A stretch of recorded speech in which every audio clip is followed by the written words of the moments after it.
하나님의 말씀 같이 찾아보겠습니다. 열왕기상 18장 41절에서 46절 말씀까지 제가 먼저 41절 읽어드리겠습니다. 엘리야가 아합에게 이르되 올라가서 먹고 마시소서, 큰 비 소리가 있나이다. 아합이 먹고 마시러 올라가니라. 엘리야가 갈멜산 꼭대기로 올라가서 땅에 꿇어 엎드려 그의 얼굴을 무릎 사이에 넣고 그의 사원에게 이르되 올라가 바다 쪽을 바라보라. 그가 올라가 바라보고 말하되 아무것도 없나이다. 이르되 7번까지 다시 가라. 7번째 이르러서는 그가 말하되 바다에서 사람의 손만한 작은 구름이 일어나나이다. 이르되 올라가 아합에게 말하기를 비에 막히지 아니하도록 마차를 갖추고 내려가소서 하라 하니라. 조금 후에 구름과 바람이 일어나서 하늘이 캄캄해지며 큰 비가 내리는지라. 아합이 마차를 타고 이스라엘로 가니 여호와의 능력이 엘리야에게 임하매 그가 허리를 동이고 이스라엘로 들어가는 곳까지 아합 앞에서 달려갔더라. 아멘. 감사합니다. 우리 옆에 분들 보시고 또 앞뒤 분들 보시고 반갑게 우리 인사하겠습니다. 잘 오셨습니다. 안녕하세요. 네. 또 우리가 한 교회에서 신앙생활을 하지만 또 어떤 경우에는요, 옆에 앉은 분이 누군지 몰라요. 네, 그렇죠. 뒤에 앉아 계신 분이 새 가족인가 이렇게 생각하실 때도, 네, 그렇죠. 네, 그래서 좀 인사도 많이 하시고 마스크는 잘 쓰고 계시고 인사하시고 또 이렇게 네 통성명이라 그러나요? 네, 이렇게 성함 말씀하시면서 또 우리 인사하시고 그러시면 좋을 것 같습니다. 평범하다라는 말이 무엇일까 한번 생각해봤습니다. 성경적으로 평범한 것은요, 의인은 없고 다 죄인이니까 실수하고 죄짓고 실패하고 이게 평범한 게 아닐까 생각합니다. 그러니까 이 땅의 사람들이 평범한 일상을 보낸다고 하는 것은요, 죄짓고 살아가는 거죠. 저도 마찬가지고 여러분들도 마찬가지예요. 평범한 사람 가운데서 하나님께서 사용하시는 거죠. 완벽한 사람, 하나님의 사람이 있을까요? 의인은 없다고 로마서 3장 10절에서 말씀하고 있지 않습니까? 완벽한 사람은 있지 않습니다. 다 실수하지요. 뭐 어떤 경우에는 거짓말도 하지요. 인생을 실패하지요. 죄짓고 살아가는 거예요. 그러나 하나님께서 또 이렇게 저렇게 하나님이 만들어 가시는 과정이 있는 거죠. 우리가 몇 주 전부터 엘리야를 계속 만나고 있습니다. 엘리야는 우리랑 똑같은 사람이에요. 엘리야가 아주 특별하니까 하나님이 콕 집어서 이야, 너의 삶을 보니까 내가 너에게 뭔가를 맡겨줄 수 있겠구나. 작은 거 맡겨도 열심히 하고 큰 거 맡겨도 잘 감당하겠구나 싶어서 엘리야를 콕 집은 게 아니고 엘리야가 평범했어요. 그럼 우리도 평범하니까 하나님께서 우리를 사용하실 수도 있겠죠. 우리 자녀들도 평범하니까, 네, 속색이니까 아이고 저거 커서 뭐가 되겠어 그랬던 자녀 있지요. 우리끼리인데 괜찮습니다. 하나님은 그 사람도 그 자녀도 만드시는 줄 믿습니다. 그렇죠? 참 놀랍죠. 17장 1절 말씀이 길르앗에 우거하는 자 중에 디셉 사람 누구요? 엘리야라는 말씀이 여기 와서 처음 등장하는 거예요. 제가 한번 이렇게 검색을 해봤더니 열왕기상 17장 전에는, 창세기부터 열왕기상 17장 전에는 엘리야가 없었어요. 여기서 처음 성경에 나오는 거더라고요. 디셉 사람 엘리야가 아합에게 말하되, 뭐라고 말했을까요? 내가 섬기는 이스라엘의 하나님 여호와께서 살아계심을 두고 맹세하노니 내 말이 없으면 수년 동안 비도 이슬도 있지 아니하리라 하니라. 아멘. 하늘이 열리고 하나님의 말씀이 평범한 사람 엘리야에게 임하셨다. 엘리야에게 임하신 것처럼 우리에게도 임하실 수 있다.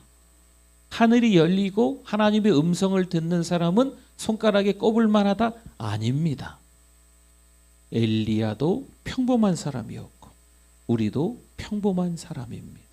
오늘 말씀 속에서 엘리야가 얼마나 간절함이 있는지, 얼마나 절박함이 있는지, 또 하나님은 그 약속을 얼마나 신실하게 잘 지켜주시는지를 한번 보면 아주 좋을 것 같습니다. 하나님은요, 아합 왕에게 찾아가서 엘리야 보고 한마디 하라고 했잖아요. 방금 읽었지요. 수년 동안 비도 이슬도 내리지 않을 겁니다 라고 담대하게 엘리야가 권력자 아합 왕에게, 참 무서운 왕이죠. 하나님이 왜 그런 이야기를 하라고 하셨을까요? 이때 당시에 이 아합과 이세벨은요 우상 숭배를 했지 않습니까? 하나님은 우상 숭배 용서하지 않으세요. 교만 뭐 이런 거 용서하지 않으세요.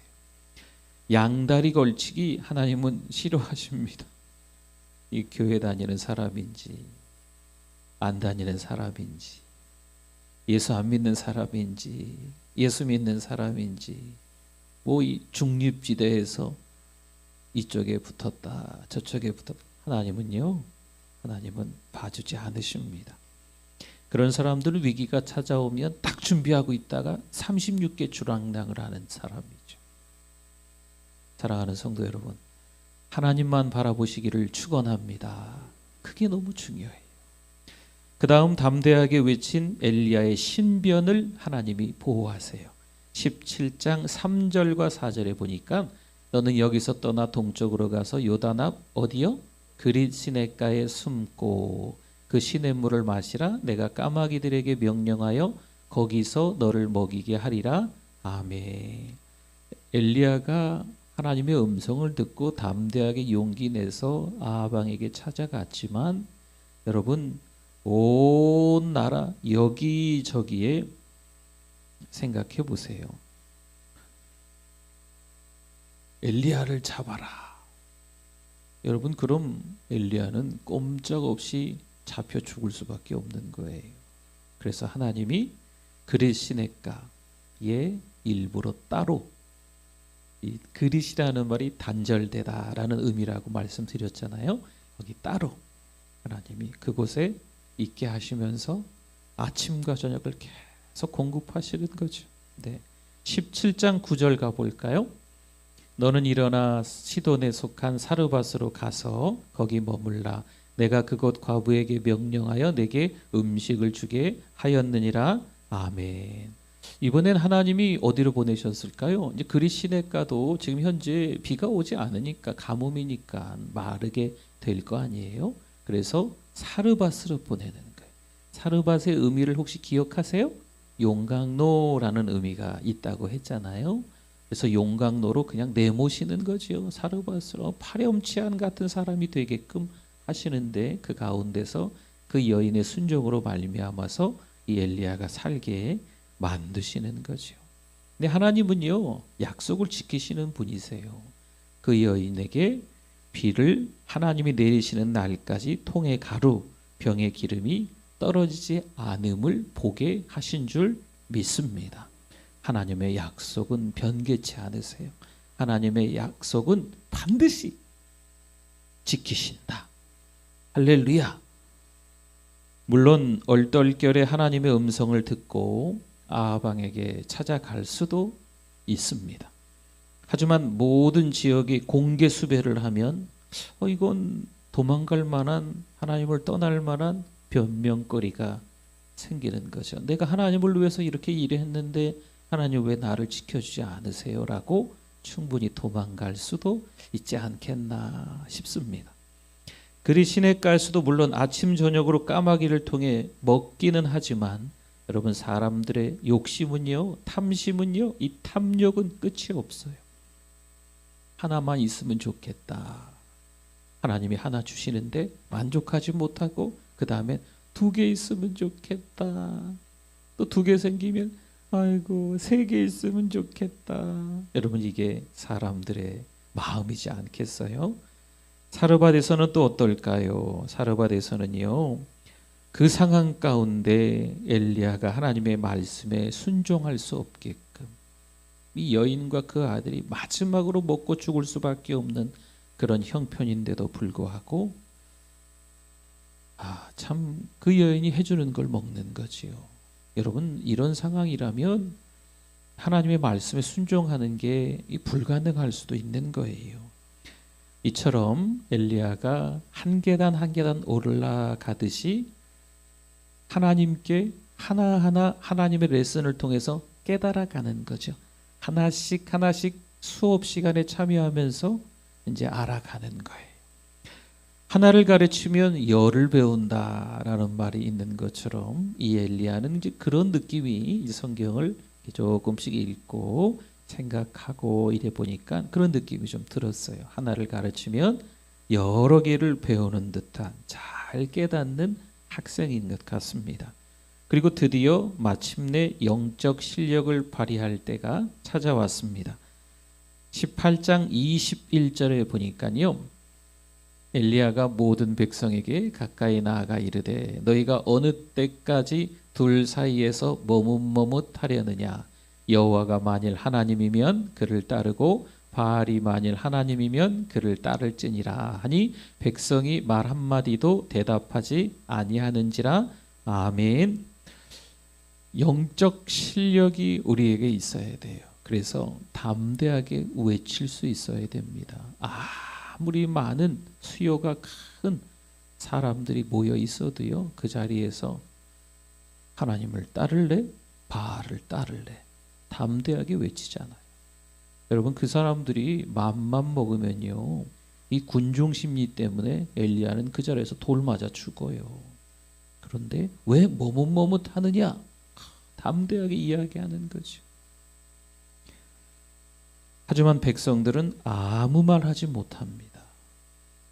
이 아합의 그 권력 앞에 압도를 당하고 있는 거지요. 눈치만 보고 있는 거예요. 여러분 이것을 이렇게 말할 수도 있어요.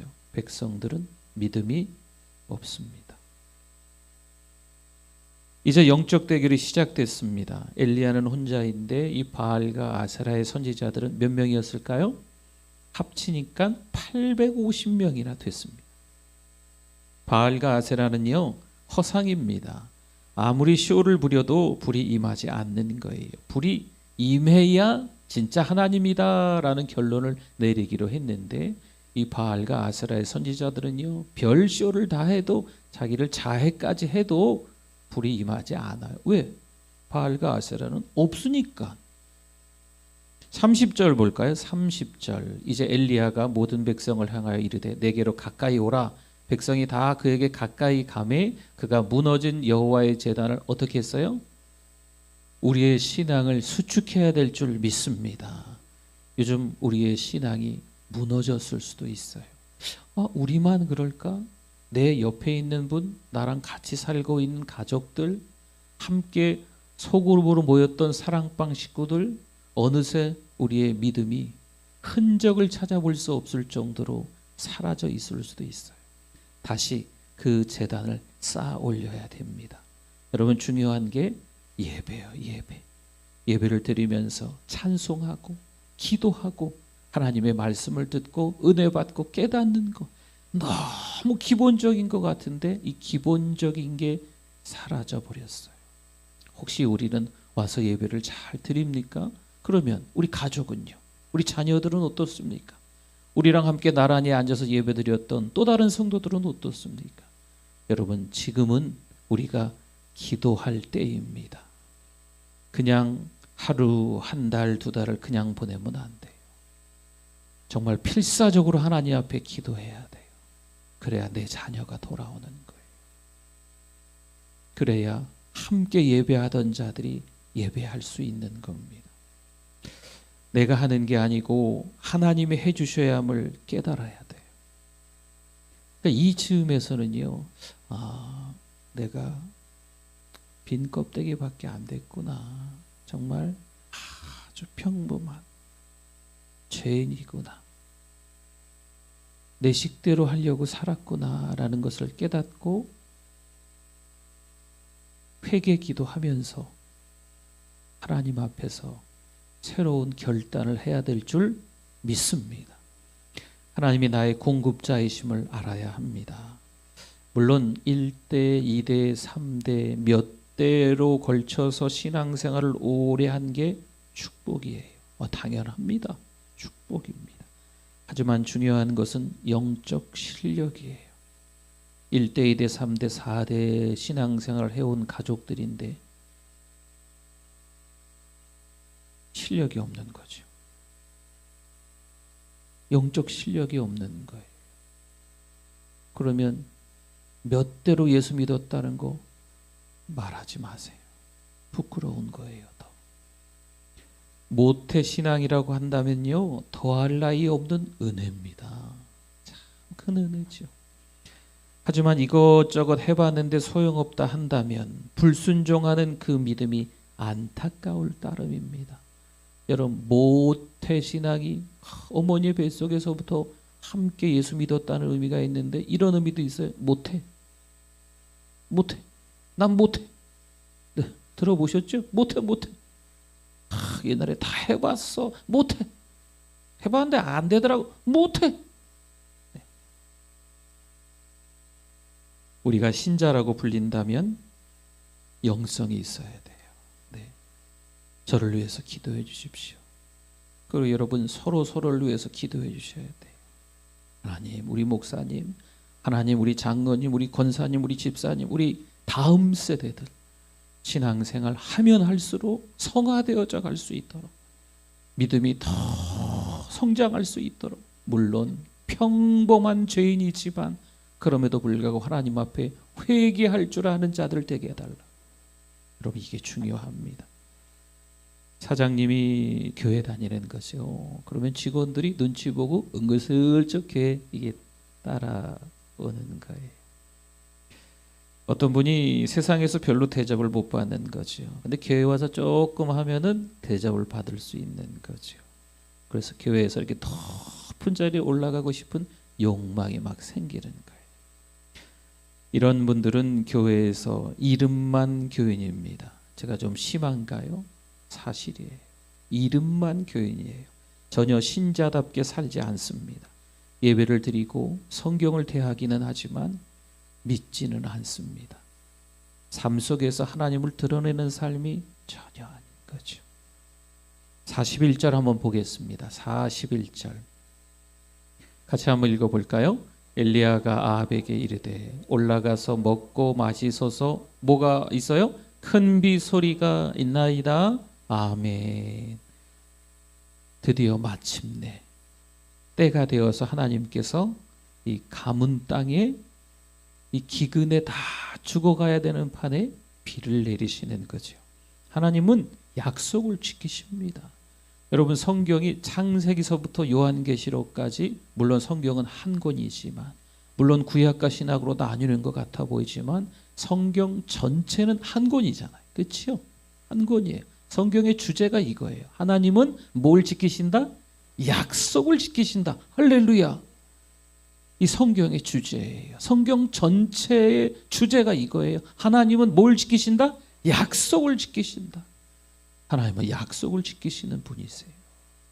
사르밧의 그 여인을 위해서 약속을 지키셨잖아요. 그리고 비가 내리게 하신다 하나님이 약속하셨기 때문에 지금 비가 내리려고 하는 거죠. 어떻게 하나님의 말씀인 것을 확신할 수 있을까요? 성경을 읽고 들어야 합니다. 말씀을 들어야 돼. 그리고 말씀을 자꾸 기억해내야 돼. 또 기억하고 또 되뇌이고 찬송하고 기도하고 하나님의 말씀 읽고 또 기억하고,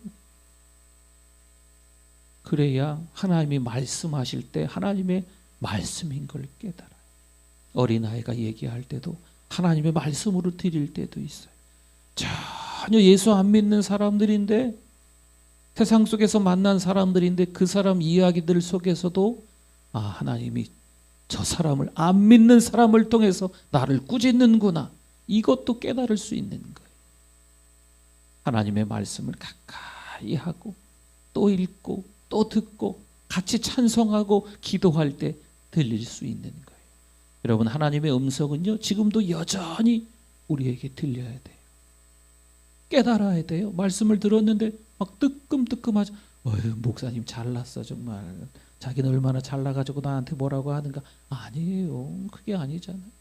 저도 평범한 죄인이고 우리 모두가 다 죄인이지만 말씀을 전하는 자나 듣는 우리 모두가 하나님의 말씀에 귀를 기울여서 잘 듣고, 말씀을 전하는 저도 뜨끔뜨끔, 여러분들도 말씀을 듣는 그 자리에서 하나님이 나에게 하시는 레마의 말씀, 오늘 특별히 나에게 하나님께서 깨닫게 하시는 말씀이구나. 아멘.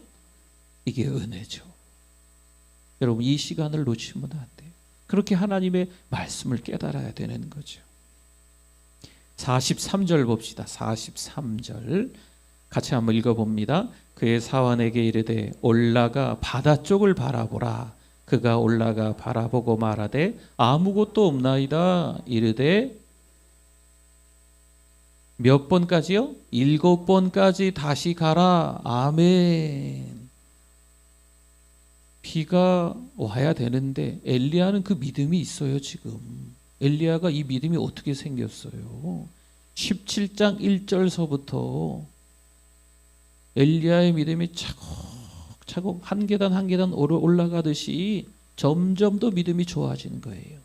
하나를 가르치면 2개를 깨닫고, 2개를 가르치면 4개를 깨닫고, 이러면서 엘리야의 믿음이 18장에 들어가서 850명과 영적 대결을 할 정도로 탁월한 영성이 있는, 영적 실력이 있는 사람으로 믿음이 쫙 성장하는 거죠. 아멘. 우리의 믿음도 그렇게 성장할 수 있기를 바랍니다. 그러니까 하나님의 약속은 반드시 우리에게 지켜주신다라는 것을 믿었기 때문에 지금 엘리야가 기도하고 있는 거예요. 비가 내릴 줄 믿고, 야 가봐, 사환에게. 아무것도 없는데요? 다시 가봐. 아무것도 없는데요? 계속 가보라 그러는 거죠. 분명히 하나님이 약속한 걸 엘리야가 믿고 있으니까요. 포기하지 말아야 됩니다. 여러분, 2021년이 시작되면서 하나님 앞에 기도하던 제목이 있습니까? 포기하지 마시고 더 기도하십시오. 기도하셔야죠. 포기하시면 안 돼요. 포기하시지 마시라니까요. 기도하세요. 하나님의 뜻이 어떤지 여쭤보시라고요. 하나님 왜 그러시죠? 하나님 왜 아무 말씀 안 하세요? 깨닫게 해주세요. 그러면 본인이 성경 읽다가, 아니면 어떤 집사님하고 권사님하고 은혜를 나누다가 사랑방에서, 아니면 예배를 드리다가 하나님께서 깨닫게 하시는 분명한 그 음성이 있어요. 그래서 내가 응답을 못 받았구나. 이미 내가 응답 받았구나. 이걸 깨닫는다니까. 42절 봅시다. 42절 같이 한번 읽어주세요. 아합이 먹고 마시러 올라가니라. 엘리야가 갈멜산 꼭대기로 올라가서 땅에 꿇어 엎드려 그의 얼굴을 무릎 사이에 넣고. 아멘. 오늘 오신 분들 가운데 제가 한문 좀 나오시라고 해서 한번 좀 보여드렸으면 좋겠는데, 저를 포함해서 여러분 다 하기 힘든 자세입니다. 네. 이게 어떻게 가능하죠? 네. 무릎과 무릎 사이에 이 머리를 넣는 거 한번 해보셨어요? 누가 되실까? 한번 저 보세요. 다. 네. 권사님 손 드셨어요. 네. 네, 되시는 분들도 몇 분 계실 수도 있을 것 같아요. 무릎과 무릎 사이에. 우선 배가 나오시면 안 됩니다. 네, 무릎과 무릎 사이에 이 머리를 넣는 거죠. 여러분, 제가 조금 우스갯소리로 얘기하는 것 같지만 여러분, 지금 이 엘리야는요, 간절함이 있는 거예요. 절박함이 있는 거죠. 여러분, 하나님의 사람은 이게 있어야 돼요. 꼭 무릎과 무릎 사이에 머리를 넣어야만 절박함이 있다는 건 아닙니다. 힘들고 어려운 위기가 찾아왔을 때 하나님이 그 사람의 자세를 보시는 거예요. 태도를 보시는 거지요. 어떻게 하나님 앞에 기도하고 있는가 자세를 보시는 거예요. 하나님은 저를 보고 계세요. 하나님은 우리를 보고 계세요. 여러분, 어렵고 힘든 일이 왜 없겠어요? 신앙생활을 할 때 막 요동치지요. 내가 정말 하나님의 자녀인가? 이것까지도 막 의심이 들 정도로 나는 누구인가? 내가 하늘의 소망을 두고 살아가는 사람이 맞나? 너무 원망하고 불평하니까 신앙생활 잘한다고 생각했는데, 그러면 우리의 믿음이 막 바닥으로 지금 추락하고 있는 거거든요. 여러분, 이때 정신을 차리셔야 돼요. 그래서 어려운 일이 왔을 때 막 원망이 나고 불평이 나고 입술에서 부정적인 말들이 쏟아져 나오기 시작하는 그때에 하나님 앞에서 기억하셔야 돼요. 난 아무것도 할 수 없구나. 이야, 내가 뭔가 해보려고 했는데 이게 아니구나. 기도밖에 할 게 없네. 여기까지 가야 돼. 뭐 돈으로 좀 해결해 보지 뭐. 내가 아는 인맥으로 좀 해결해 보지 뭐. 그러면 하나님의 은혜를 몰라요. 위기가 찾아왔을 때 믿음의 자세가 아직 준비가 덜 된 거죠. 기도밖에 없네. 돈도 없고 백도 없고